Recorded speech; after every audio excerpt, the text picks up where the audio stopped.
Bonjour Marie-Ève. Bonjour.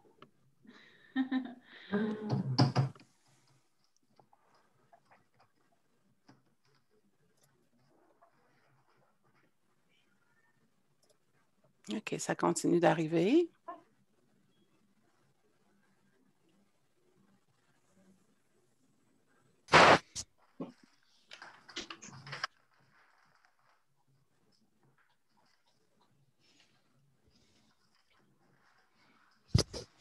Bonjour Isabelle, est-ce que tu m'entends bien? Oui, bonjour.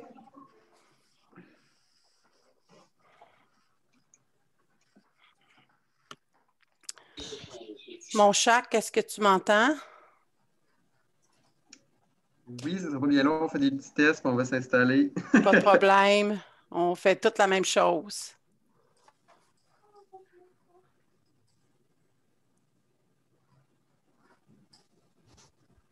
Il nous reste encore 4 minutes avant qu'on commence. On va prendre le temps d'accueillir tout le monde.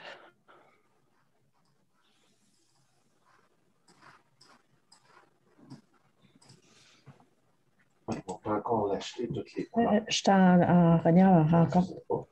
Dans 2 minutes, je vais l'être. J'ai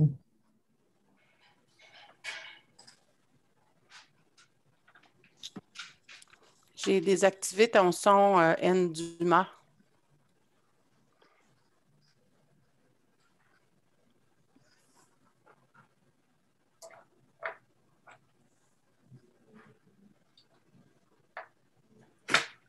Joanne, on n'a pas fait de test de son. Tu m'entends bien? Je t'entends très bien. Moi aussi, je t'entends bien. Excellent. Il y a Iris que je vois que son son n'est pas établi.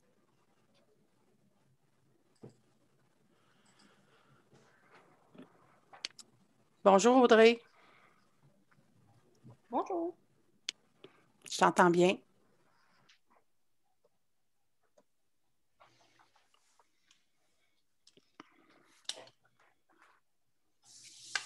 Simon, est-ce que tu as une préférence pour que les gens soient en caméra ouverte ou en caméra fermée?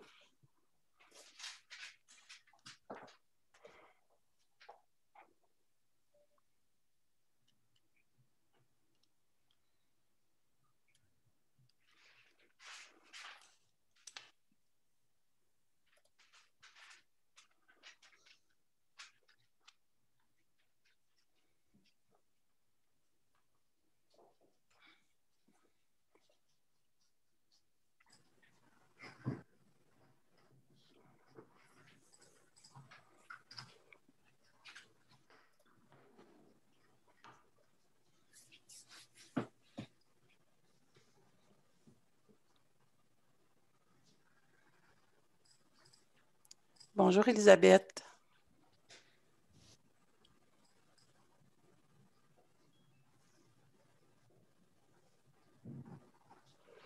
Bon, bonjour Aline. Bonjour, Sylvie. Marie-Pierre, est-ce que tu m'entends bien? Oui. Génial. Donc, Simon, caméra ouverte ou caméra fermée pour toi? Comme les gens ils veulent. Ouais, ouverte, c'est plus le fun. C'est plus le fun quand on peut voir les visages, mais je pense On laisse la discrétion, on Ouais. laisse le choix aux gens? Ben oui. Je pense que on va pas les forcer à se montrer la face. Surtout si vous êtes en pyjama. Collègue. Fait qu'il Donc, ça arrive compte. 10h30. On attend-tu un Ouais. petit peu vu qu'il y a des gens qui continuent à arriver encore? Oui, je te dirais, on attend encore un petit 2 minutes, puis après ça, on commence. Ouais, c'est bon. Ça. Bonjour David. J'essaie de faire mes tests de son. Bonjour Elisabeth.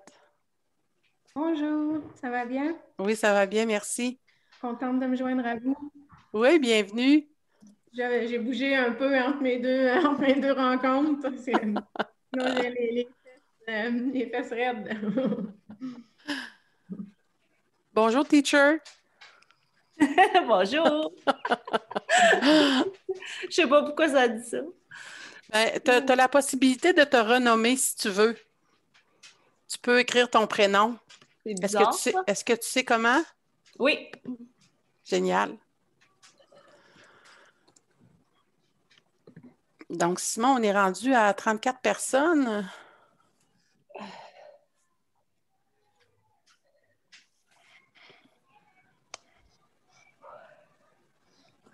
Moi, je m'excuse. Je m'excuse, j'ai manqué un peu de réseau. Oui, il n'y a pas de problème. Ça risque d'arriver aujourd'hui. On va être plusieurs aussi, là. Fait que si jamais ça arrive, vous vous rebranchez, puis je vais vous réadmettre dans la salle. On est juste plusieurs aussi à la maison à faire du télétravail aujourd'hui. Fait que... Ben, c'est la nouvelle réalité, je pense. Hein? On n'a pas le choix de s'adapter à ça. Exact, merci.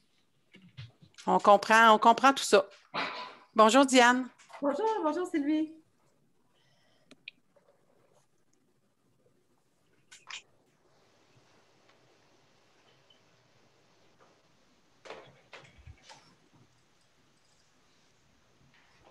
Donc, Simon, si tu veux commencer à parler des règles un petit peu ou du fonctionnement.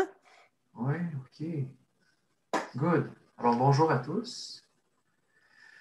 Peut-être qu'il y en a qui l'ont entendu tantôt, mais on ne vous oblige pas à ouvrir vos caméras. Quoique pour nous, c'est le fun d'avoir des visages, d'avoir des réactions. Fait que sentez-vous bien à l'aise. On a déjà quelques caméras ouvertes, fait que c'est quand même agréable. Je vais me présenter. Je m'appelle Simon, je suis travailleur social. Je suis chez Je-Vis depuis le mois de mai dernier. La première vague de la pandémie a fait mettre fin à mon mandat où j'étais. Je travaillais pour le Centre RBC d'expertise en santé mentale à l'Université de Sherbrooke. J'ai vu là, des visages tantôt que je connaissais. Là. Ils vont dire, ah, ben, t'es rendu chez Je-Vis. Oui, je suis rendu chez Je-Vis comme formateur. Je fais ça à temps plein et je fais de la sensibilisation aussi, comme on le fait aujourd'hui. Sylvie, je ne sais pas si tu veux te présenter. Je te laisserai aussi quand même. Oui, rapidement, étant donné que moi, je vais m'occuper plus de la technique. Donc, si vous avez des questions, je vais commencer par dire ça. N'hésitez pas là, à y aller par le clavardage. Simon va vous indiquer tantôt comment pouvoir clavarder pour les gens qui seraient moins habitués à Zoom. Mon nom, c'est Sylvie Potvin. Je suis formatrice à Je-Vis depuis déjà plusieurs années. Je travaille à Je-Vis depuis 17 ans déjà, fait que ça fait longtemps que je suis là. J'ai été intervenante, coordonnatrice clinique, formatrice depuis 2013. Donc, voilà. On pourra répondre à vos questions si vous en avez des plus particulières, mais en gros, c'est pas mal ça. Je ne veux pas prendre trop de temps. Merci. On a envoyé un courriel aux personnes qui étaient inscrites. Je veux juste le rappeler, ce courriel-là, juste aviser que cette petite sensibilisation-là, aujourd'hui, s'adresse à la population et ce n'est pas quelque chose qui est adapté pour des intervenants. On ne va pas parler comment intervenir avec une personne suicidaire, comment estimer la dangerosité. Ça, on a une offre de formation pour ça. Aujourd'hui, on va parler plutôt de façon générale. Comment reconnaître les signes du suicide, c'est quoi les mythes, qu'est-ce que je peux faire avec quelqu'un qui est devant moi, qui est suicidaire, où est-ce que je peux aller chercher de l'aide. On va tourner autour de ça. Avant d'aller plus loin, j'aimerais ça juste vous expliquer comment fonctionne Zoom pour ceux qui ne sont pas habitués. Il y a différentes choses que vous pouvez faire. La première chose, si vous allez en bas, il y a une bande avec plusieurs options. Bon, désactiver le son, arrêter la vidéo. Il y a une section participants. Quand vous cliquez là-dessus, ça vous apparaît une petite section à droite avec toute la liste des participants. Ça, ce n'est pas tant utile pour vous. Le plus utile, c'est la section converser. Si vous ne la voyez pas, il faut cliquer sur plus ou qu'il y a les 3 petits points et vous avez l'option discussion. Ça vous ouvre une page de discussion à droite. Et là, vous pouvez écrire soit à tout le monde, quand vous cliquez par exemple envoyer à, il y a l'option d'écrire à tout le monde. Là, tout le monde va le voir. Si vous voulez écrire des conneries à quelqu'un, il faut bien sélectionner à qui vous voulez écrire la chose. Vous pouvez écrire personnellement, par exemple, si vous avez des questions techniques à Sylvie, bien, vous pouvez sélectionner Sylvie.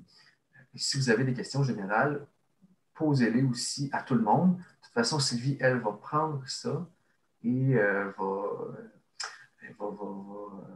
du moins lancer les questionnements. C'est elle qui va gérer ça. J'ai vu quelqu'un qui a écrit test. Ça marche. Je le vois. Ça fonctionne. Autre chose, c'est que vous avez, dans la section participants, dans le bas de cette section-là, il y a une série de boutons, comme un petit crochet, comme si vous voyez. Je pense que là, ça doit apparaître. Taper dans les mains. Vous pouvez lever la main aussi. Fait que ça, si vous avez des questions, ben, n'hésitez pas. Vous pouvez faire lever la main comme ça. Fait que, si vous avez des questions, j'ai envie de dire, soit vous levez la main, la petite main bleue, soit que vous l'écrivez dans les commentaires, ou soit vous levez la main de même. Sylvie, elle, va s'assurer de vous regarder. Fait que, on a 3 façons pour prendre vos questions. On devrait être capable de dire. Voilà pour les fonctionnements de Zoom. Je vais commencer par vous partager un PowerPoint. Ça va être vraiment sous forme de discussion. Là. Je ne veux pas trop être formel, mais quand même, ce PowerPoint-là, vous pourrez le voir. Je ne sais pas si on le diffuse, ce PowerPoint-là, Sylvie. Est-ce qu'on le donne? On pourrait le donner. Qu'est-ce que je vais faire, c'est qu'à la fin, je vais le donner dans la section commentaires. On vous demande juste de ne pas le diffuser parce que c'est du matériel qui appartient à Julie, évidemment, mais pour vous, vous pouvez le prendre. Fait que je vais commencer, on va tester ça. Là, vous êtes une gang, fait que je ne vais pas vous demander de tous vous présenter. Ce serait trop long, on passerait juste notre heure à faire ça. Fait que je ne le ferai pas. Je plane de même. Fait que là, vous devriez voir.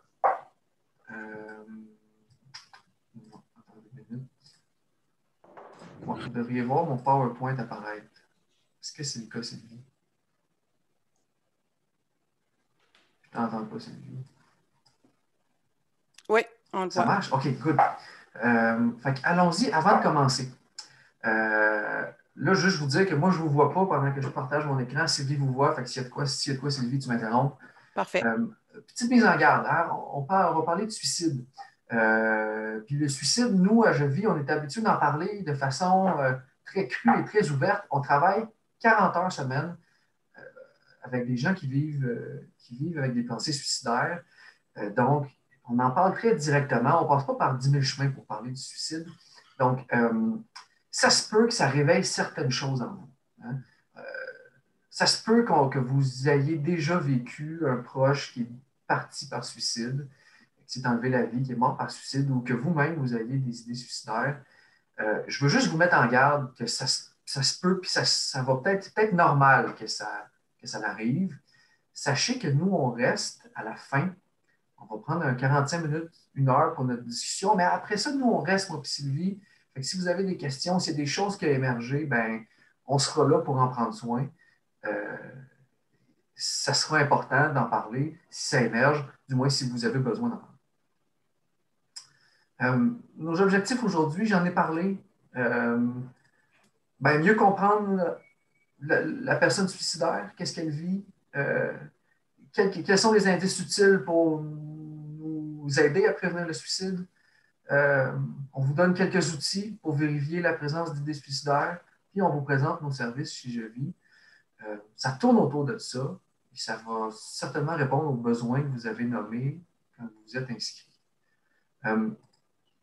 Voici un peu la structure de notre rencontre.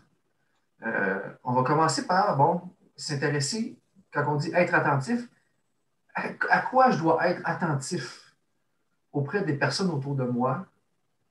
Donc, on va s'intéresser au vécu de la personne suicidaire, les mythes et réalités, les fausses croyances qu'on peut avoir autour du suicide, les besoins de la personne suicidaire, les indices de détresse. On va s'intéresser par la suite à vérifier la présence des suicidaires et comment on peut assurer la sécurité d'une personne qui a des idées suicidaires. Je vais commencer par faire un petit portrait au Québec. C'est quoi la situation au Québec? Ça fait une dizaine d'années qu'on a une moyenne de 1100 suicides par année au Québec. Ça fait 3 Québécois par jour qui s'enlèvent la vie au Québec.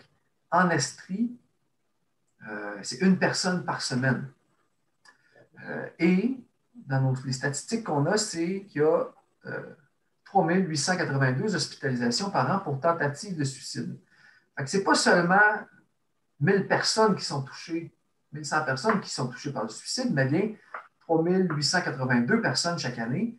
Et ça, là-dedans, on ne compte pas toutes les personnes qui ont fait des tentatives de suicide et qui ne se sont pas ramassées à l'hôpital, qui n'ont pas été à l'hôpital. On pense que c'est environ 76 personnes par jour qui tentent de s'enlever la vie.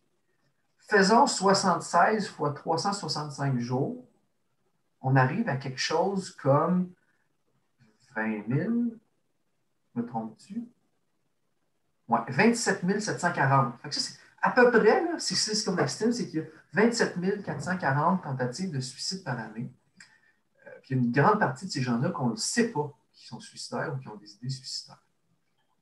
Simon, les images de ton PowerPoint ne changent pas pour les gens. Les images ne changent pas. OK. Toi, le tien change peut-être, mais je pense que les gens voient toujours la même image. OK. Je vais essayer de recommencer ça. OK.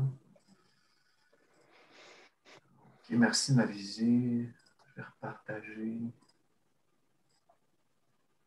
On réessaye ça.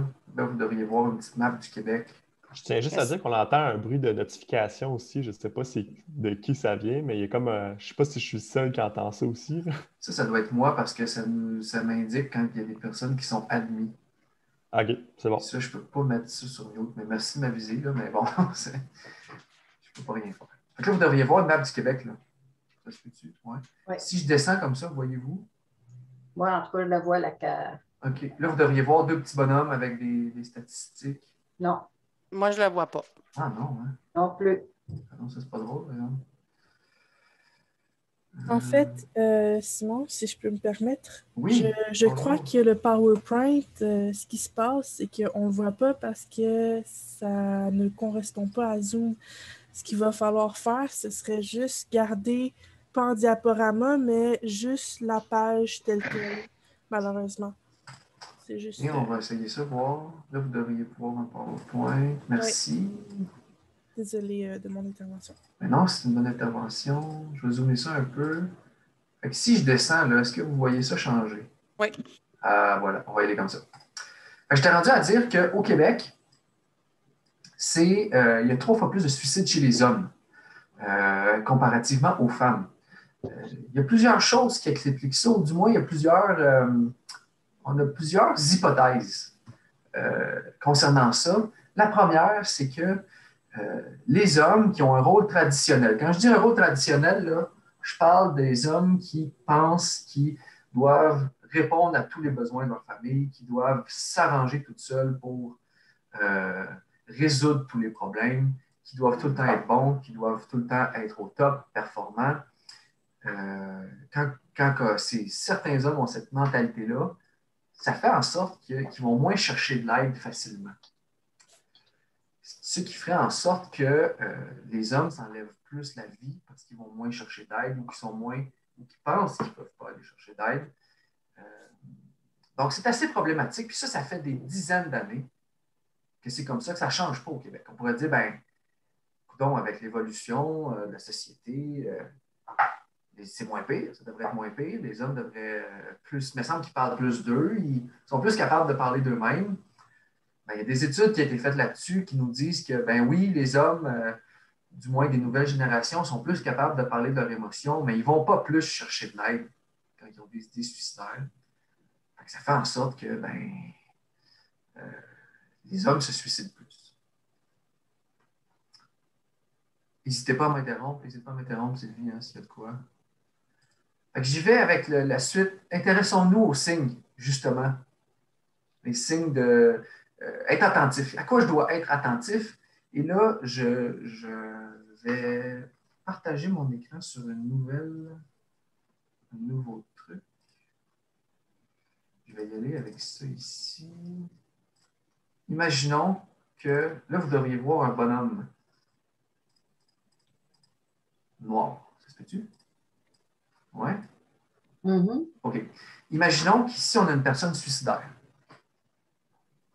Et commençons par nous poser la question, qu'est-ce qui se dit au sujet des personnes suicidaires dans notre société? Là, j'aimerais ça vous entendre. Qu'est-ce qu'on entend au sujet des personnes suicidaires? C'est quoi qu'on a l'habitude de dire à leur sujet? Et là, prenez la parole. Moi, je pourrais y aller. Tu sais, de quoi que je dirais à quelqu'un de suicidaire, je dirais, si tu t'enlèves la vie, imagine toute la peine que tu vas laisser derrière toi. Les gens qui t'aiment, ils vont sentir un grand vide si tu t'en vas. Et, fait que là, vous devriez voir mon écriture là, que je suis en train d'écrire. Ça marche-tu? Non. Ça marche pas. Ça marche pas. OK. On peut y aller en discussion. On va y aller en discussion parce que, ouais. Diane, à toi. Ouais. Ce qu'on entend beaucoup, c'est « Ah, il veut juste attirer l'attention ». On entend souvent ça. Il veut attirer l'attention. Ouais. Il manipule. Il manipule. Souvent. Ouais. Ouais. Quoi d'autre? Personne de santé mentale, problèmes mentaux, dérèglement.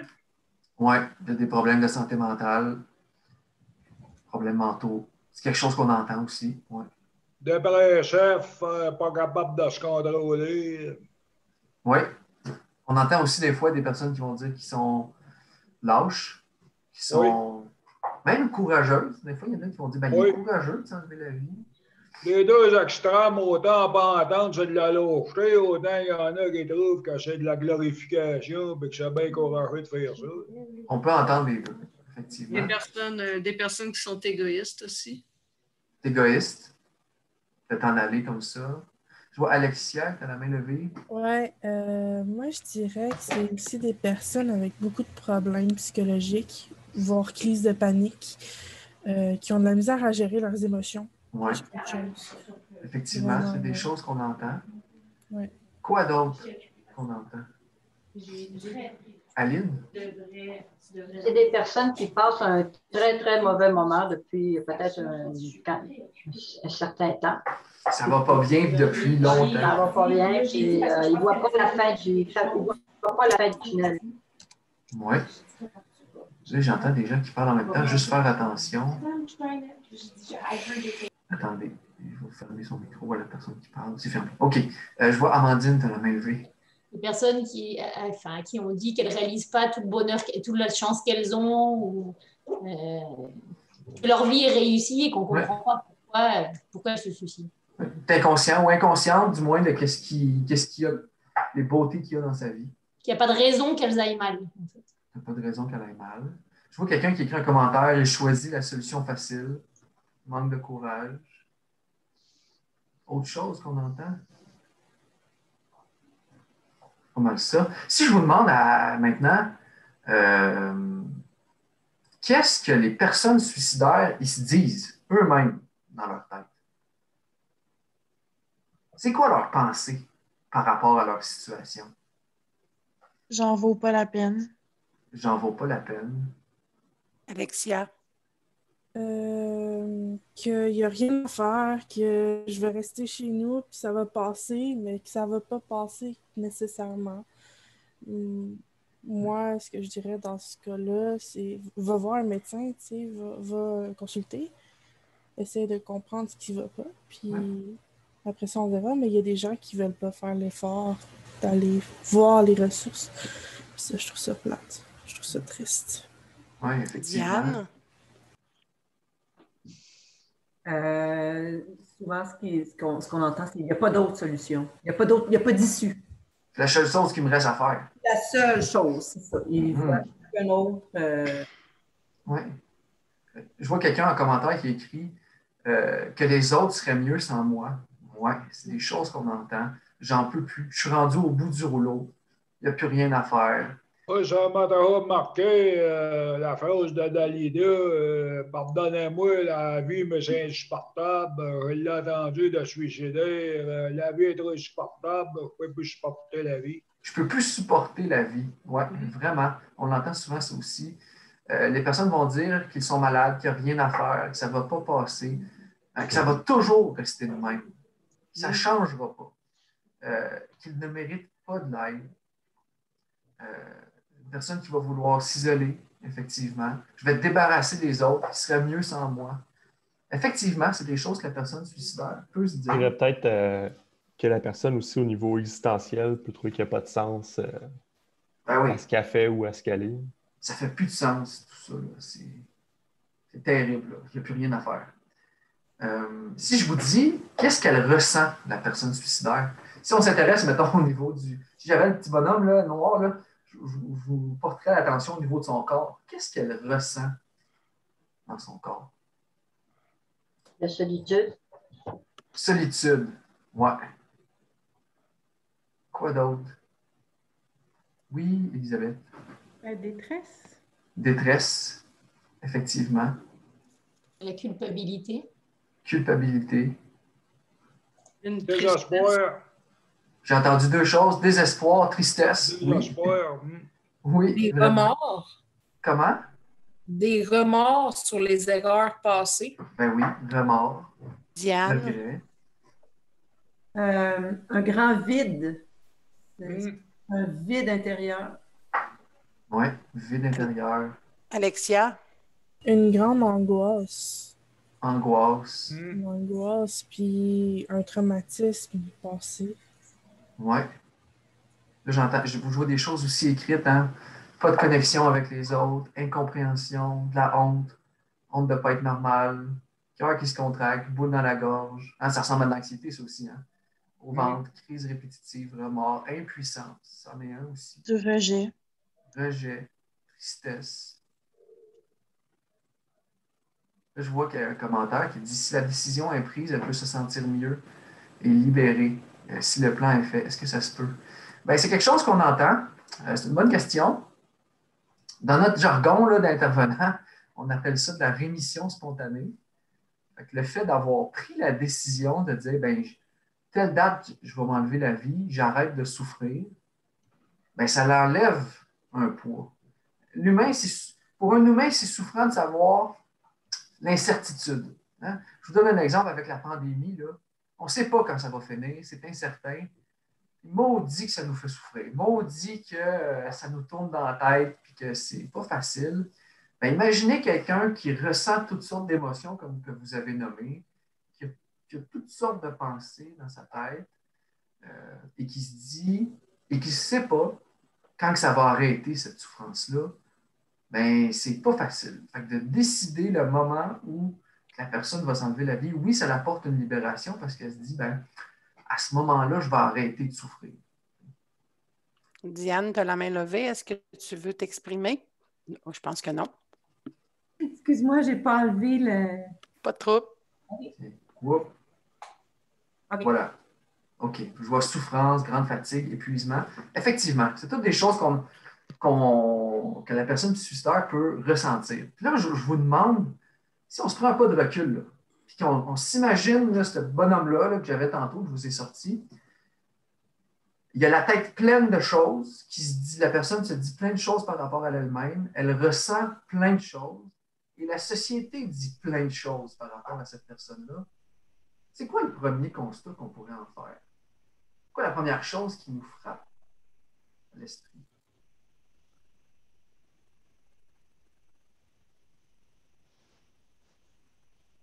Ma question était-tu claire?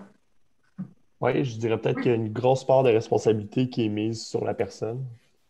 Elle a beaucoup de poids sur ses épaules. Oui, et voilà, c'est ça que je veux entendre. Beaucoup de poids sur ses épaules. C'est lourd. C'est pas facile.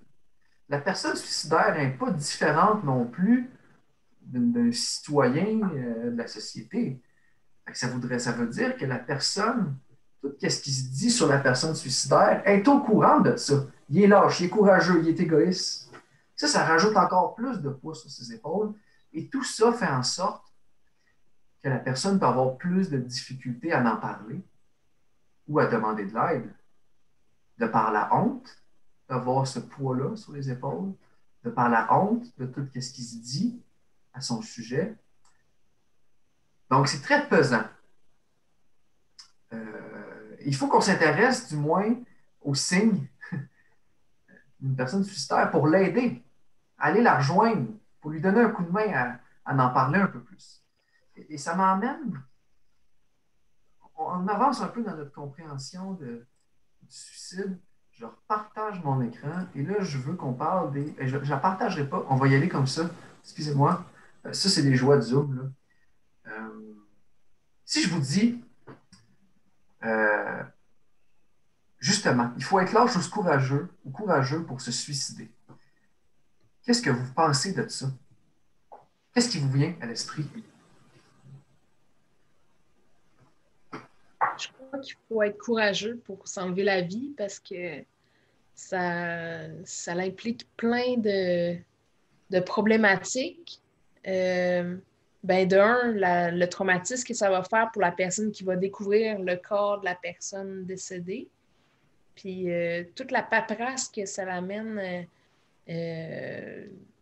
pour enterrer la personne, c'est bien, si elle avait des animaux, tu sais, il y a plein de choses qui rentrent en ligne de compte, puis c'est déstabilisant pour tout le monde, quelqu'un qui s'enlève la vie. OK, merci. J'ai vu Fred qui a la main levée. Oui, personnellement, moi, je pense que c'est ni l'un ni l'autre, ni du courage, ni de la lâcheté. C'est simplement un désespoir, la personne qui ne voit pas d'autre issue, aucune espèce de solution. Pour moi, pour ma part, c'est un reste à désespérer. J'aime bien, je fais partie d'un mouvement, l'abstinence, puis j'aime bien quand on dit que, pour ma part, l'ego poussé à son extrême, c'est le suicide. Quelqu'un qui est égotique, qui est toujours dans son ego. La manifestation extrême de ça est le suicide, selon moi. J'ai aimé beaucoup quand vous avez dit c'est pas une question de lâcheté et ni une question de courage. Et c'est vraiment ça qu'on dit quand on parle du suicide. En fait, là, la personne suicidaire, quand elle arrive à poser un geste, c'est un geste de désespoir, mais on dit plutôt que c'est une absence de choix. La personne, dans sa perception de sa situation, le suicide, c'est la dernière solution, le dernier choix qui lui reste pour arrêter de souffrir. Fait que, il n'est pas question de courage ou lâcheté, c'est la seule chose que la personne a voit. Imaginons des œillères qui ont un cheval qui a des œillères, là. Ben, la personne voit juste ça. Et là, je vous emmènerai je vous pose la question, si je vous dis la personne suicidaire qui veut s'enlever la vie, elle est formellement décidée à mourir. Je ne pourrais pas la faire changer d'idée. Si elle veut mourir, ben, il n'y a rien à faire pour changer son idée. Qu'est-ce que vous dites de ça? Moi, personnellement, je ne pense pas que ce soit le cas. Je ne pense pas qu'un être humain, fondamentalement, veut mourir. Et donc, si la personne ne veut pas mourir, qu'est-ce qu'elle veut?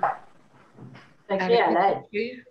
C'est un cri à l'aide, oui. Ouais. J'ai entendu un cri à l'aide, puis j'ai entendu aussi quelque part. Arrêter de souffrir. Elle veut arrêter de souffrir. Elle ne veut pas mourir. Elle veut arrêter de souffrir. Exact. Diane, tu as la main levée, Diane. Oui. C'est ça. Oui, c'est ce que je voulais dire. J'ai de la baisser. C'est bon. Je vois Alexia, tu as la main levée. Ben, certes, c'est un cri à l'aide, mais c'est aussi un besoin de se sentir, comment dire, proche des gens, surtout parce que, tu sais, tu peux te sentir seul, désolé, sans aucune personne à tes côtés, puis ça peut être difficile, tu sais, c'est vraiment ce genre de situation-là, de tristesse intérieure, puis de... Oui. Ouais, vraiment, c'est pour quelqu'un qui a un petit peu vu plusieurs facettes. Effectivement. C'est aussi un manque d'attention, quelquefois. Besoin d'être en lien avec des gens, effectivement. Là, je vois Aline qui a la main levée aussi. J'ai un ami qui s'est suicidé. C'est un voisin, puis c'est sa mère qui l'a trouvé, puis tout ce qu'il disait en s'en allant à sa mère, il disait « Laissez-moi partir, laissez-moi mourir, laissez-moi mourir ». n'y avait rien à faire. Lui, là, il ne voulait pas vivre. Il n'y avait rien à ramener, là. Il y en a qui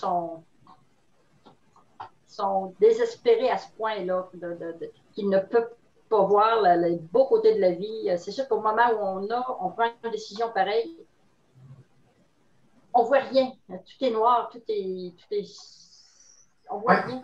J'ai envie, je vois qu'il y a d'autres mains levées, mais je vois aussi le temps qui avance. Je vais prendre vos autres.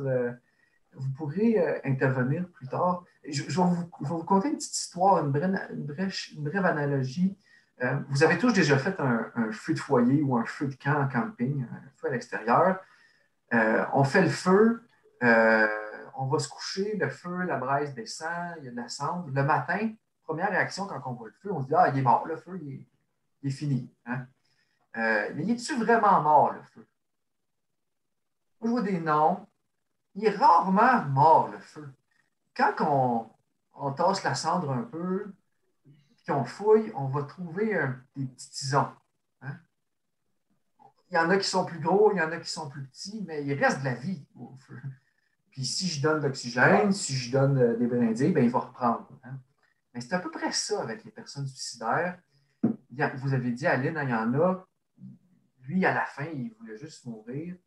Il y en a qui ont le tison un peu plus petit ou qui est plus profond, il est plus caché. Puis on dit qu'il reste tout le temps de la vie jusqu'à la toute dernière minute. Je vous donne une étude qui a été faite à San Francisco, sur le Golden Gate. Peut-être que vous connaissez, c'est le pont rouge qu'on voit souvent dans les films. L'étude qui a été faite, c'est un pont reconnu pour des tentatives de suicide, des gens qui sautent en bas du pont. Plusieurs personnes ont survécu. Ils les ont questionnés, ces gens-là.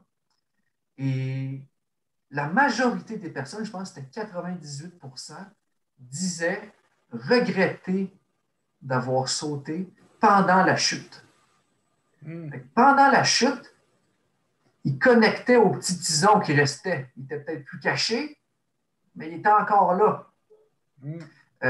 Donc, cette étude-là nous fait dire qu'il existe de l'ambivalence. Merci Sylvie, tu viens de l'écrire. Je m'enlignais là-dessus pas mal. L'ambivalence, on dit qu'une partie de la personne qui veut vivre, les petits tisons, une partie qui veut mourir. Des fois, le petit tison, il est loin. Il n'est pas fort, mais il existe jusque-là tout. C'est ça qu'on dit.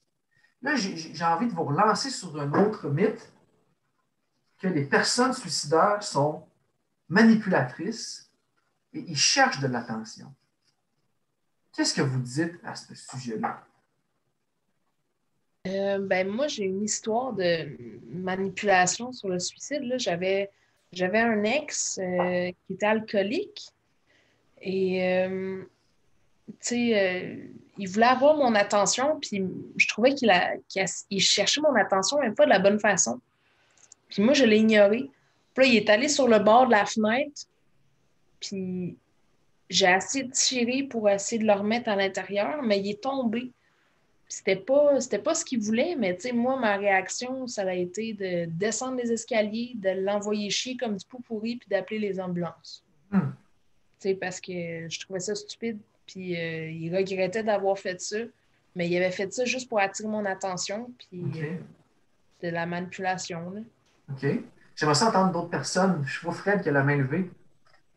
Personnellement, moi, je pense qu'il y a une façon de reconnaître quand c'est de la manipulation et un réel passage à l'acte par le coq, faible ou modéré. Selon moi, la personne qui a réellement l'intention de passer à l'acte va émettre des signes clairs. Maintenant, pour revenir un peu à la dernière question, je pense que oui, il y a certains cas où c'est qu'il n'y a rien à faire, puis que la décision est tellement ancrée solide que on ne peut pas essayer de sauver quelqu'un qui veut absolument se noyer. Ça, c'est clair pour moi qu'il y a certains cas désespérés, puis désespérants, qu'on est mieux de ne pas trop s'en mêler. De toute façon, moi, de base, je suis plutôt de l'école qui va respecter le choix de la personne.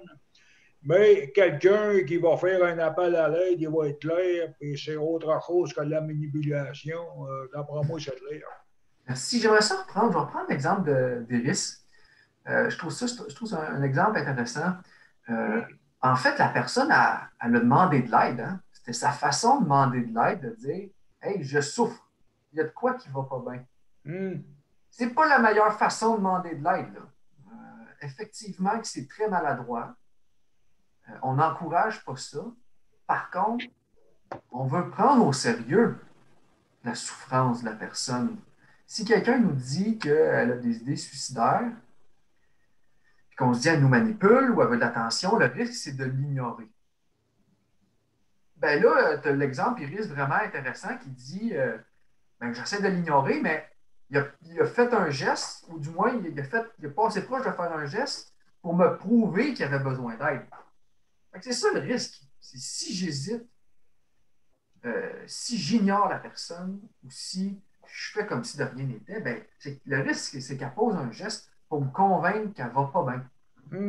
Puis là, ben, ça vient risquer qu'elle pose un geste au final. Donc, qu'elle manipule ou non, on prend en sérieux la demande d'aide. OK. Mais c'est sûr que je vais m'intéresser. Là, je vais dire, peut-être que ce n'est pas la meilleure façon. Si tu ne penses pas au suicide, pourrais-tu demander de l'aide d'une autre façon? Parce que là, c'est comme Pierre et le loup. Hein, à un moment donné, tu appelles au loup, puis on ne te croit plus parce que tu appelles tout le temps au loup. On va travailler justement avec la personne pour qu'elle... Peux-tu demander de l'aide d'une autre façon? Les mains levées, Simon, Alexia et Diane. Oui. Est-ce que je peux commencer, Diane? Oui. Oui. Pour vrai,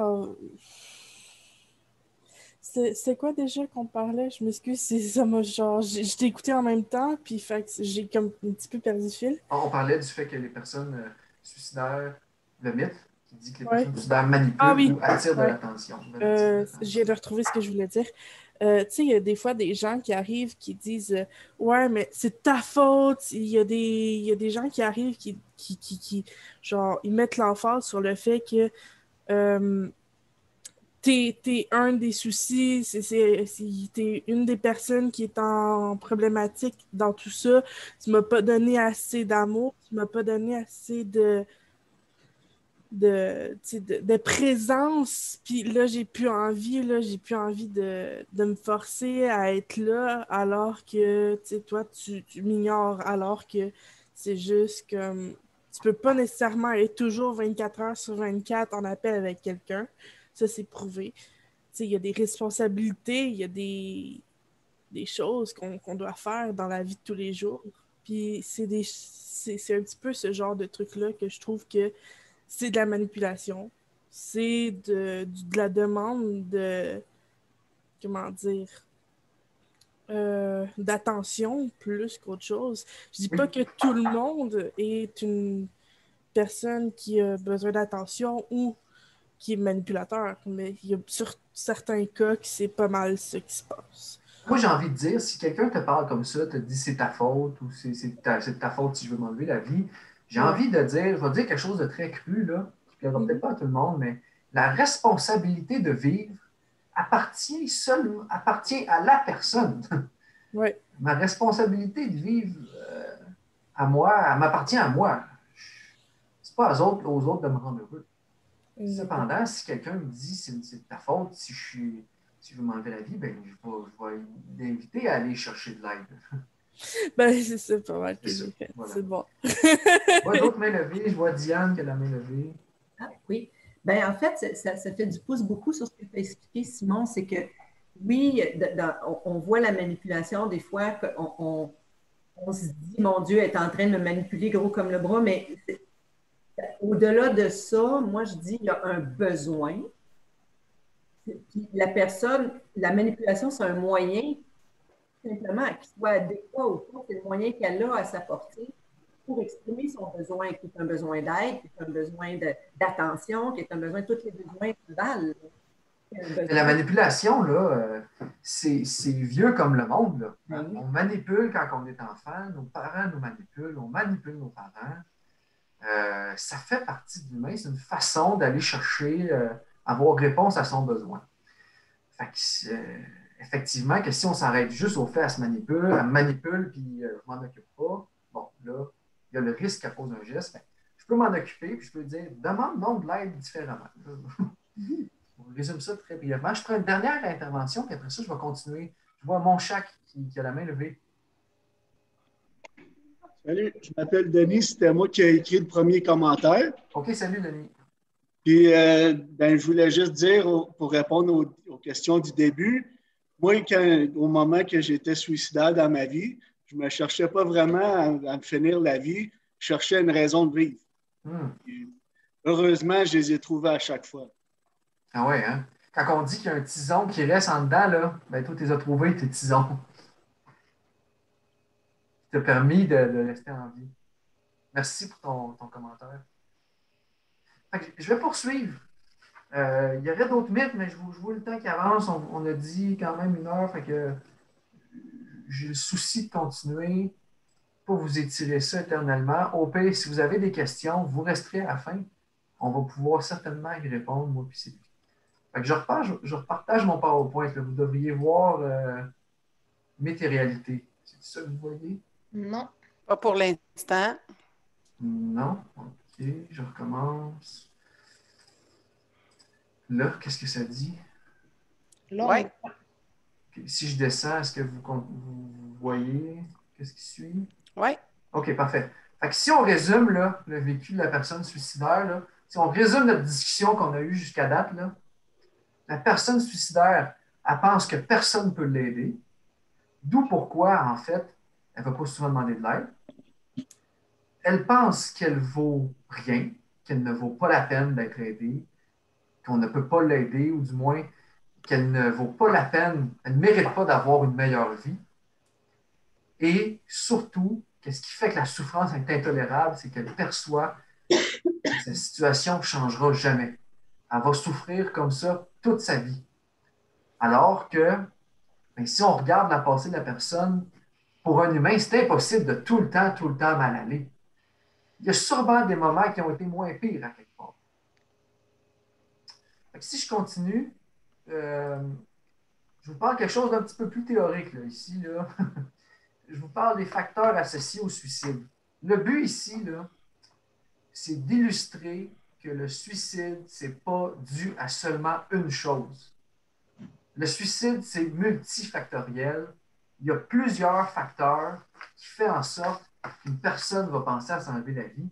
Puis l'image du iceberg, c'est la meilleure. La pointe de l'iceberg, ça pourrait être le facteur précipitant ou le déclencheur.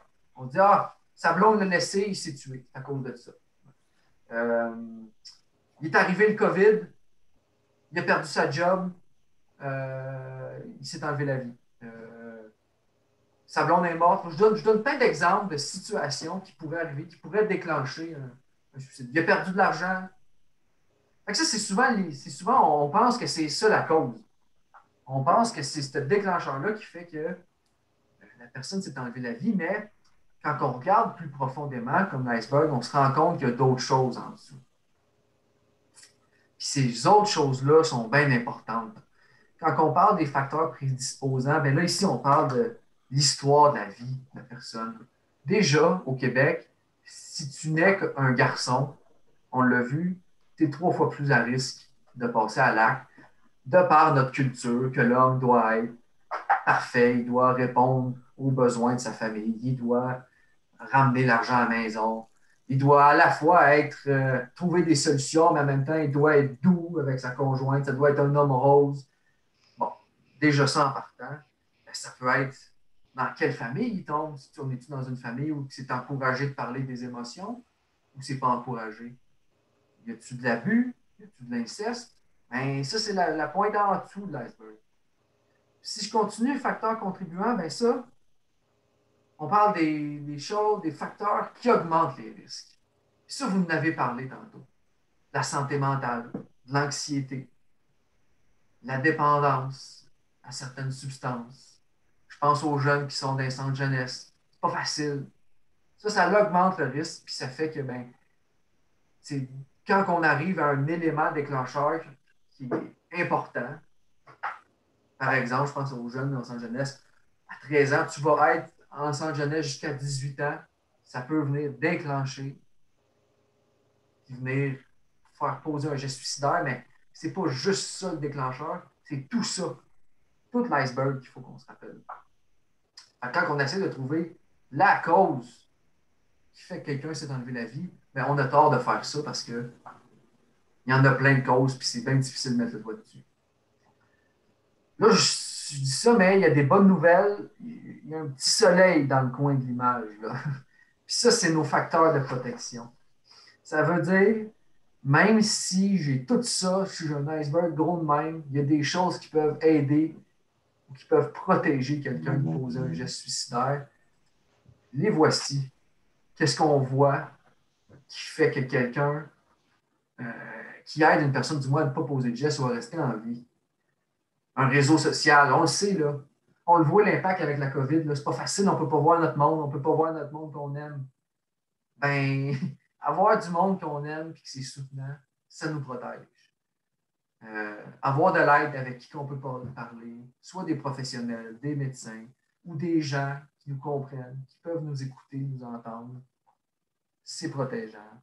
Une bonne hygiène de vie, ça a l'air bien con, hein, mais quand tu ne dors pas pendant 3 jours, là, ta capacité de réfléchir est un peu diminuée. Ta capacité de dire, ouais, de relativiser, de prendre du recul, de dire, ouais, non, c'est pas si pire, ça va se calmer, je vais trouver des solutions.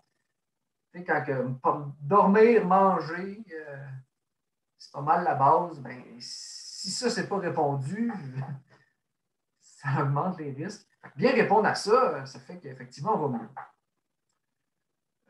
Capacité de s'adapter aux situations stressantes, bien ça, on le sait, hein, les stresseurs, ça peut être des déclencheurs. Je reviens à mon gros iceberg, là, la pointe, des choses qui nous stressent. J'ai parlé de COVID. Mais si on est capable de s'adapter aux choses qui nous stressent, de se concentrer aux choses qu'on contrôle et non se concentrer sur les choses qu'on ne contrôle pas, ben, ça nous aide à passer au travers des moments difficiles. J'ai envie de continuer. Là, j'ai envie de vous poser la question. Je vais arrêter de partager mon écran pour l'instant. Je reviens vous voir. Intéressons-nous aux signes de détresse chez les personnes suicidaires. Puis je vous pose la question, comment vous faites-vous pour reconnaître des signes de détresse chez les personnes de votre entourage quand ça va moins bien? Quels sont ces signes-là? Je pense à vos parents, vos amis, conjoints, collègues, employés. Comment vous remarquez que quelqu'un ne va pas bien?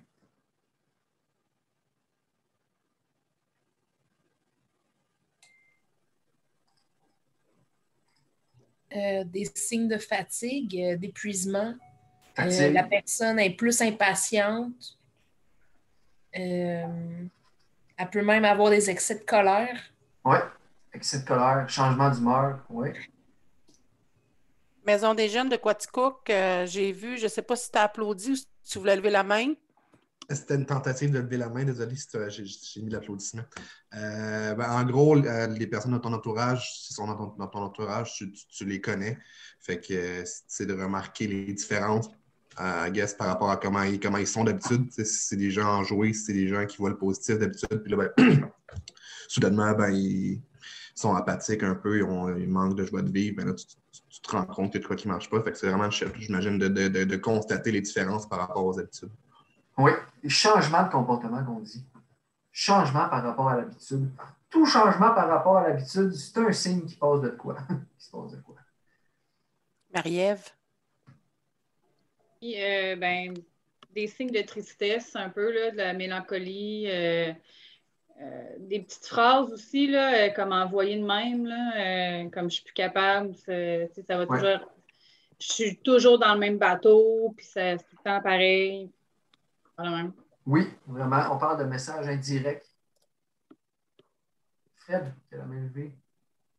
Quelqu'un qui se néglige, qui ne prend pas soin de soi, lit rien, la barbe pas faite bien souvent. J'ai possiblement travaillé en psychiatrie, moi, puis les gens qui vont mettre des lunettes noires en plein jour, là, ça, c'est assez souvent, c'est des gens qui ne vont pas bien. Toutes sortes de signes, mais quelqu'un qui se néglige beaucoup, moi, c'est un des signes primaires. C'en est un, effectivement. Et là, je vous entends parler, tu sais, puis je me dis, ben, comment je fais pour savoir si la personne est suicidaire, s'il y a autant de signes différents de personne en personne? Parce que là, vous m'avez toutes nommé des choses différentes, là. Fait que ça veut dire que je ne suis pas capable d'avoir un signe qui me dit, là, elle a des idées suicidaires. C'est tellement différent de personne en personne. Je vous donne un exemple. Moi, quand je ne vais pas bien, je me retire. Je m'en vais dans ma grotte, comme dit ma blonde, et je parle à personne. Ça veut dire qu'il se passe de quoi. Mais mon autre ami, lui, quand il ne va pas bien, il est en colère après tout, puis il envoie promener tout le monde. Comment je fais pour savoir si j'ai une personne suicidaire devant moi? Il y a quelqu'un qui écrit dans la discussion, il faut lui demander. Voilà. C'est pas plus compliqué que ça. C'est une grosse question, là, mais on n'a pas le choix d'y demander quand on a une cloche qui nous sonne à notre tête. Là. Hey, il me semble qu'il y a de quoi de bizarre. Là. Il me semble qu'il change par rapport à l'habitude. Il me semble qu'il est négligé. Il me semble qu'il s'isole. Il me semble qu'il dort mal. Il me semble qu'il est plus colérique, qu'il change d'humeur. Ben, on n'a pas le choix. Il faut y aller directement. Il faut y poser la question. Fait que je vous repartage mon écran. Comme je vous dis, là, vous devriez voir mon PowerPoint. C'est le cas. Ouais. Okay. Je vais vous le donner à la fin, fait que vous pourrez les prendre. On les a tous répertoriés, là, les signes. Le but, c'est pas de prendre ça par cœur, c'est de se dire, ben, quand il y a de quoi qui cloche dans ma tête, qui me dit, oups, t'as une minute, là, il se passe de quoi de spécial chez quelqu'un, c'est peut-être le moment. J'ai envie de parler de quelques-uns. Quelques-uns des signes qui sont plus significatifs, les dons d'objets. Quelqu'un qui donne ses objets précieux, ça nous indique qu'il est en train de se préparer à s'en aller. Il confie ses objets à quelqu'un. Ça, il faut qu'on s'y intéresse. Quelqu'un qui dit des messages, vous seriez mieux sans moi. J'aimerais mieux plus jamais me réveiller. Ça, c'est des messages indirects qu'il faut qu'on s'y intéresse. Je ne veux plus vivre. Ça ne sert plus à rien. Vous allez avoir la paix. Si je continue, puis je vous pose la question, oups, là, j'étais un peu loin. Quels sont les moments, là, je me demande, juste avant de continuer, Sylvie, je vais te poser une question. Dans le temps, on est-tu correct? Parce que là, moi, j'ai l'impression de... Il reste 10 minutes. 10 minutes, OK. Je vais accélérer un peu. Ça, c'est moi, là, j'ai tendance à jaser un peu plus. Allons-y directement, du moins, avec comment on fait pour poser la question, comment vérifier les idées suicidaires. Je vais y aller directement avec ça. Je repartage mon écran. On est ici, là, où c'est en rouge. Je vérifie la présence d'idées suicidaires. Il n'y a pas 10 000 façons de le faire. On dit qu'il faut y aller directement. On pose la question directement du genre, penses-tu au suicide? Veux-tu te tuer? On ne dit pas, veux-tu mourir ou as-tu des idées noires? Ça, c'est pas clair, ça. Tu ne sais pas c'est quoi une idée noire pour quelqu'un. Moi, j'ai mes grands-parents, là, ils sont décédés en CHSLD une couple d'années. Puis je suis pas mal sûr, j'avais fait le tour de l'étage, puis j'avais demandé à toutes les personnes qui étaient là, toi, tu veux-tu mourir? Ils m'auraient probablement dit toutes oui. J'attends le bon Dieu, j'attends qu'il vienne me chercher. Ça veut-tu dire qu'il veut s'enlever la vie? Pas sûr. C'est pour ça qu'on dit qu'il faut y aller directement. Et ça, vous posez la question seulement si vous êtes à l'aise. Si vous n'êtes pas à l'aise de poser la question, mais allez chercher de l'aide, j'y arrive.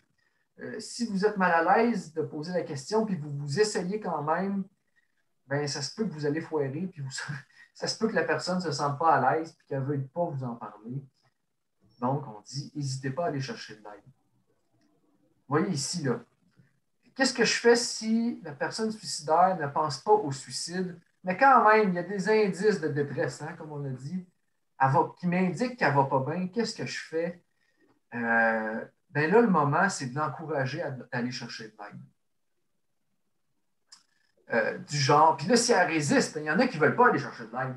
Là, on vous a donné quelques trucs. Du genre, si tu avais un bras cassé, tu n'hésiterais pas à aller à l'hôpital. Tu n'hésiterais pas à aller faire réparer ton bras. C'est la même chose. Ça ne va pas bien, va chercher de l'aide. Parfois, dans la vie, on a besoin d'aide. C'est normal de ne pas être capable de tout faire tout seul. C'est des petites phrases qui peuvent vous aider. Et voici quelques ressources que vous pouvez donner aux personnes qui semblent ne pas bien aller, mais qui n'ont pas d'idées suicidaires. Vous pouvez leur donner ces ressources-là. Il y en a plusieurs aussi. Intéressons-nous. Qu'est-ce que je fais si la personne pense au suicide? J'ai demandé, là, as-tu des idées suicidaires? Bien là, vous n'avez pas le choix. Vous devez parler à un intervenant qualifié pour faire ça. Restez pas tout seul avec ça. Ne gardez pas le secret. On dit qu'on ne s'engage jamais à garder le secret.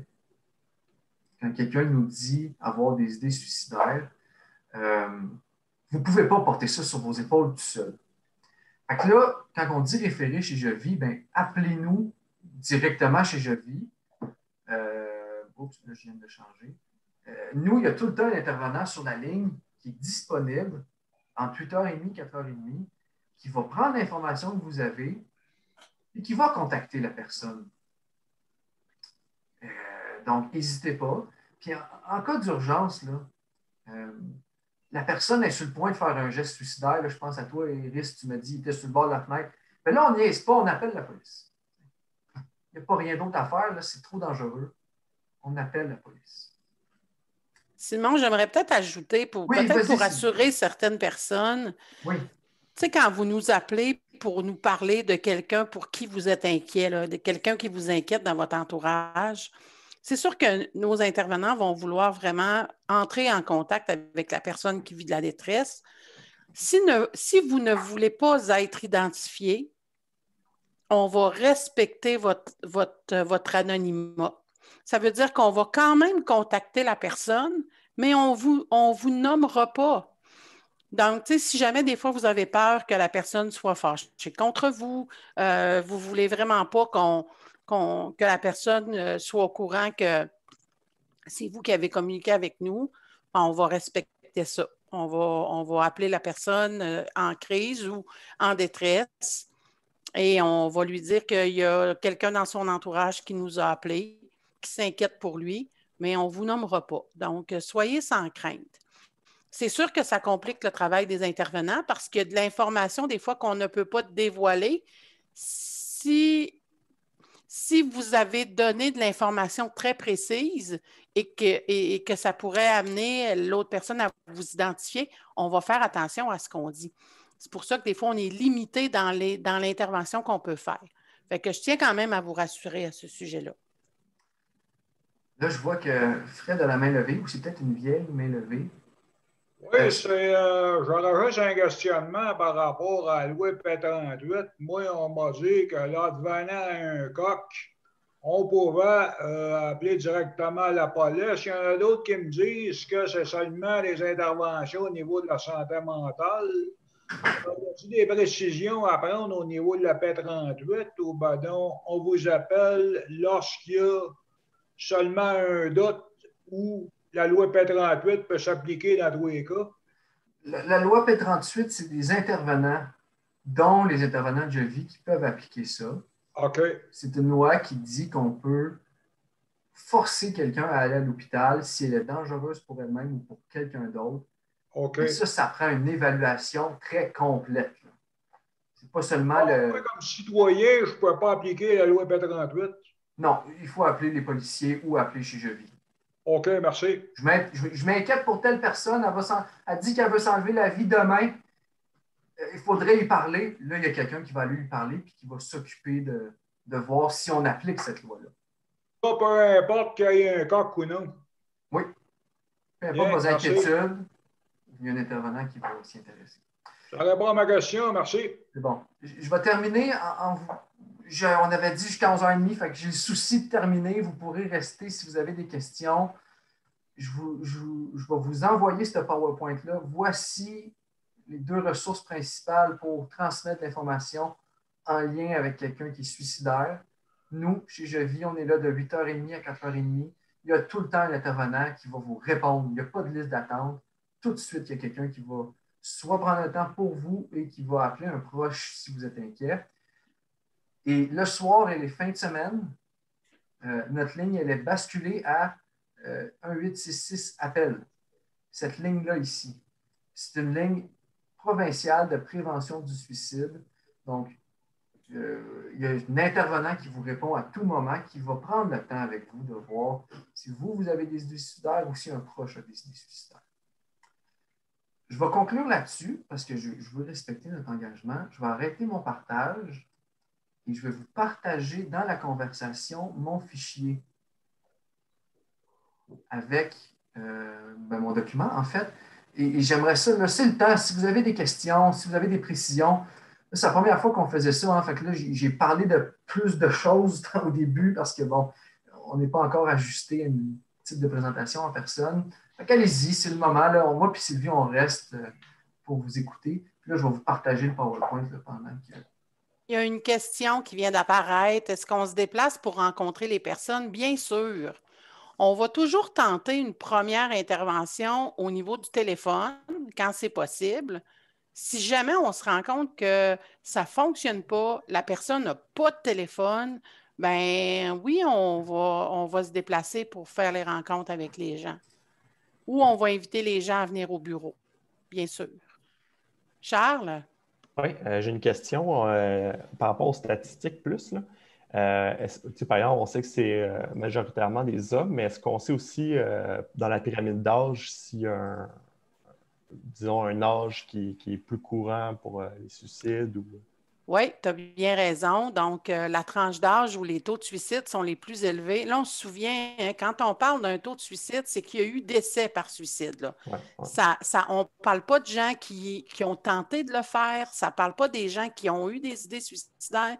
C'est vraiment des gens qui sont décédés à la suite d'un suicide.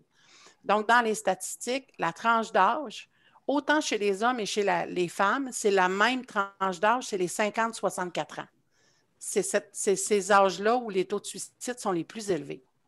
Est-ce qu'on pourrait dire que cette tranche d'âge-là, en raison de l'isolement, les personnes âgées, ils passent peut-être plus à l'acte, mais si on parle de tentatives et de personnes concernées, parce que il me semble que je me souviens, il y a comme 5 ans à peu près, il y avait genre un fléau dans les écoles secondaires parce qu'il y avait énormément de jeunes qui soit essayaient de se suicider ou se suicidaient. Donc, je me demandais si c'était encore une réalité ou avec le vieillissement de la population et d'autres réalités, ça a changé. Tu sais, Charles, quand on regarde, les statistiques sont quand même assez claires dans le sens que, premièrement, les adolescents, contrairement à ce que plusieurs personnes peuvent penser, c'est pas eux qui meurent le plus par suicide. Ça ne veut pas dire qu'ils font beaucoup de temps, qu'ils ne font pas beaucoup de tentatives ou qu'ils ne pensent pas beaucoup au suicide. Ça, je pense qu'effectivement, il y a quelque chose par rapport aux adolescents. La bonne nouvelle, c'est que les décès sont très diminués. D'ailleurs, les adolescents, au milieu des années 2000, le taux de suicide a diminué de 50% chez les adolescents. Donc, longtemps, ils ont été premiers, mais ce n'est plus le cas. Okay. Même affaire pour les personnes âgées. Quand nous, on parle de personnes âgées, là, c'est les 65 ans et plus. Ce sont les adolescents et les personnes âgées, là, quand on regarde parmi toutes les tranches d'âge, c'est les 2 strates d'âge où les taux de suicide sont les plus bas, sont les plus petits. Donc, on voit vraiment que le taux de suicide augmente à partir des gens, là, 25 ans, 25, tout ça. Ça atteint un plateau, mais l'apogée, c'est vraiment les 50-64 ans. Et c'est aussi vrai chez les femmes. C'est la même donnée chez les femmes et chez les hommes. Okay. Comment on explique ça? C'est tout l'impact des pertes. Tu sais, perdre son emploi à 54 ans, ça n'a pas le même impact que le perdre à 24 ans ou à 30 ans. Une rupture amoureuse à 60 ans, ça n'a peut-être pas le même impact non plus que quand on a 39. Donc, c'est comme ça qu'on explique que, parce que les gens sont surpris de voir que, tu sais, c'est quand même une tranche d'âge comparativement à la pensée populaire. Tout le monde pense que c'est les plus jeunes, mais non. Donc, je ne sais pas Mais je pense que si ça a j'ai été répondu. surtout médiatisé. Hein. Je pense que c'est surtout... Parce que moi, je m'en souviens, là, c'était comme fréquemment dans les nouvelles. C'était comme un fléau, on dirait, de la façon dont c'était présenté. Là. Mais tu sais, Charles, c'est encore ça. Prends un adolescent qui s'enlève la vie. Ouais. On va beaucoup en entendre parler. Ouais. Ça attire, ça amène. Fait qu'on a l'impression qu'il y en a beaucoup. Mais tu sais, il y a des suicides de gens de 52, 53, 58 ans qu'on n'entend pas parler, tu comprends? Fait que c'est vrai que les médias viennent changer un peu la donne là-dessus. Il y a beaucoup de travail qui a été fait avec les médias aussi, de faire attention de comment on partage l'information par rapport au suicide. On ne veut pas en faire un sujet tabou, mais il y a une façon d'en parler aussi pour préserver les gens qui sont à la maison. Tu sais, les médias, ils s'adressent à un public très vaste, très large. On ne sait pas à qui on s'adresse. Fait que la personne qui est toute seule chez elle, qui est dans un état de vulnérabilité, qui se reconnaît peut-être, ben, faut être prudent dans la façon qu'on publicise les suicides. Fred, tu avais la main levée. Oh, Fred est parti, je pense. Oh, il bug, je pense. Oui, il est gelé. Il est gelé là. Sylvie, j'ai mis dans la discussion plusieurs choses, là, des sites Internet intéressants, dont suicide.ca. C'est un nouveau site Internet sur lequel on peut avoir de l'intervention en clavardage directement avec un intervenant. J'ai partagé notre site Internet, évidemment, et le site Comment parler du suicide. Si vous voulez avoir plus d'informations au sujet du suicide, vous pouvez aller le chercher sur ce site-là. Et j'ai repartagé aussi le fichier, le PowerPoint que j'ai utilisé aujourd'hui. Vous pouvez le télécharger directement dans la conversation à votre droite. Est-ce que tout le monde est familier avec justement la section discussion puis comment aller chercher les documents ou il y a des gens qui auraient besoin d'aide? On est rendu des pros du Zoom. Puis, ça dépend. il y en a qui ont besoin un petit peu de soutien encore. Alexandre? Oui, dans le fond, je voulais savoir, je ne m'adresse peut-être pas au bon endroit, mais c'est ça, moi je suis intervenant, je veux savoir s'il y avait des prochaines dates pour les informations pour les intervenants. Je suis capable de me répondre. Oui, il y a des dates. On a un calendrier de formation jusqu'en juin, Alexandre. Fait que je t'invite à appeler à Jevis. Je peux te mettre le numéro de téléphone dans le clavardage. Parfait. Appelle-là, c'est José qui va te répondre, puis elle va pouvoir t'envoyer tout ça par courriel. Parfait. Je pose la question parce que ça, j'avais regardé sur le site Internet, puis sur le site Internet, il marquait des dates, ça finissait. Je pense que la formation se terminait comme hier, le 4 février. Oui, il y en a des nouvelles. OK, parfait. Ben, je vais appeler à ce moment-là, j'aurai peut-être plus de détails. Il y en a à l'année des formations de même. Parfait. Ben, un gros merci. Fait que ça, c'est le numéro que Sylvie a partagé, c'est le numéro de l'administration. À ne pas confondre avec le numéro d'intervention. D'intervention, exact. Est-ce qu'il y en a d'autres qui auraient des questions peut-être? Là? On a encore un peu de temps. Donc, des questions peut-être un peu plus précises. Si vous avez des questions personnelles, écrivez-le-moi dans le chat. On va vous garder, puis on va pouvoir aller vous mettre dans un petit salon à part pour que ce soit intime un peu, là.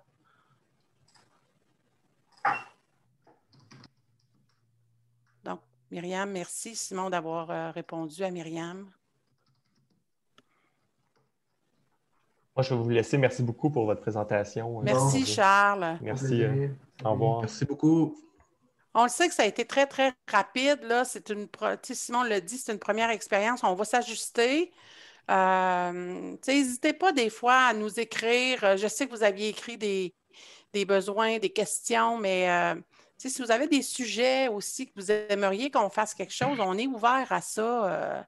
On s'adapte, on s'ajuste. Donc, n'hésitez pas à communiquer avec nous. Ça va nous faire plaisir d'organiser quelque chose d'autre, là. Marie-Ève? Ben, j'ai trouvé intéressant qu'il y ait beaucoup d'interactions avec les gens. C'était vraiment le fun.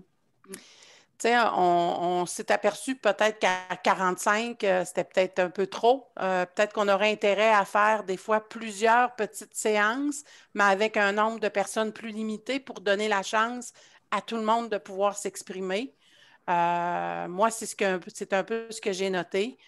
C'est sûr qu'à 45, à un moment donné, il faut couper. On aurait pu aller un peu plus loin si les groupes avaient été plus petits. Fait que c'est pas dit qu'à un moment donné, on ne fera pas des choses, soit faire la même présentation, mais à 3 ou 4 reprises. Ouais. C'est pas grave, ça, tu sais. Ouais. C'est 1 heure, 1h30. Oui, vas-y, Fred. Oh, Fred est gelé encore. Il fait froid. Je vais y aller. Je vais vous souhaiter une bonne journée. Puis merci Iris. pour le sujet. C'était enrichissant. Merci pour ton partage.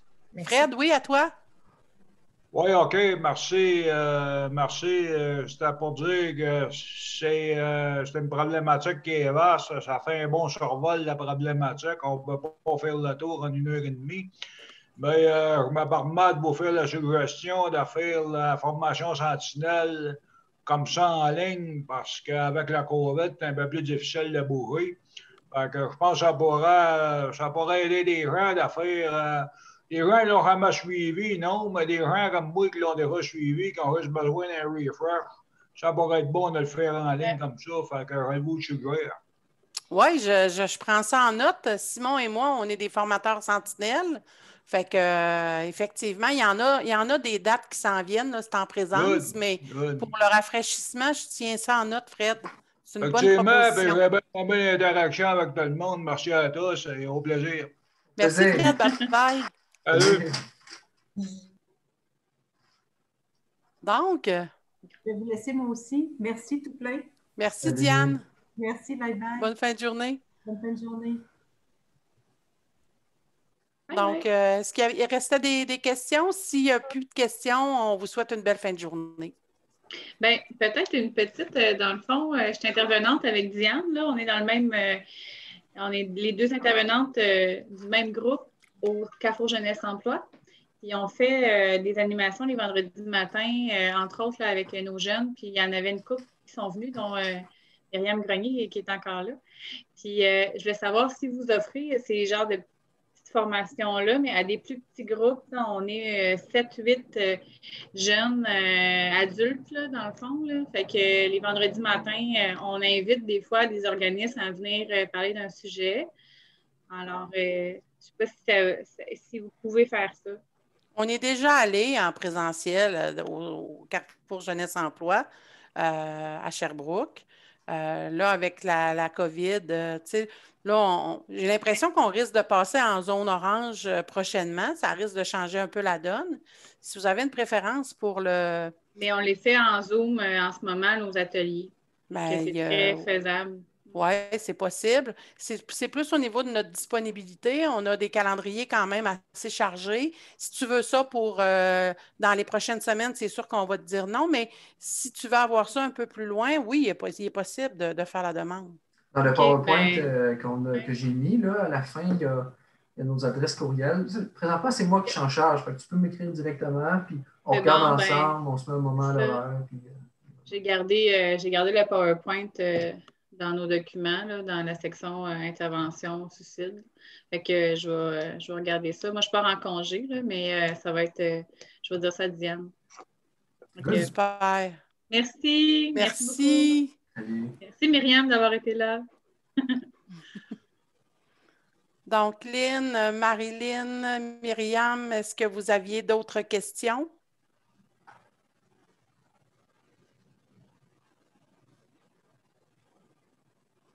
Non? Donc, on va mettre fin à... On va mettre fin. Merci, Lynn. Bonne journée à toi aussi. Bonne continuité. Salut. Donc, Simon, on ferme la rencontre. T'as-tu arrêté l'enregistrement? Bonne idée.